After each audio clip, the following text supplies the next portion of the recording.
təzə bir modelimizlə 10 manatlıq qəşəng bu penjamalar göstərirəm. İndi xoş sözlərinizi gözləyirik. Fırlan indi bu təzədir, bu köhnədir. Bu köhnəyə bax sən ala. Bir də fırlan. 10 manata da baxın. Dərslərimiz var.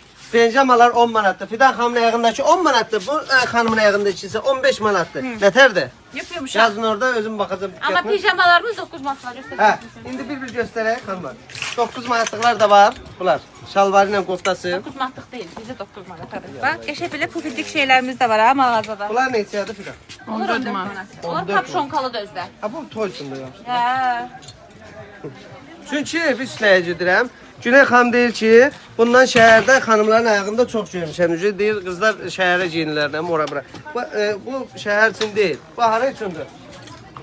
Toy üçün. Deməli 14 manata da baxın belə bir modelimiz var. Bunlardan da çox gəlib xəbər. Hamımızı gözləyirik. Qəşəng rənglərimizə baxacağım oradan. Pijama göstərirdik. Bax, bunlar var. 18 manata da var. Baxın, zamoklusu. Göstər də. Elə zamoklusu Pijama da dedim var. ki, lafzı yox. Xoş sözlərinizi gözləyirik. Gözləyirik. Rəngləri də var. Bir də burada 17 manat olan dəstlərimizdən də var. Rəngləri ilə bərabər. Hər üç filialımızdadır bunlar.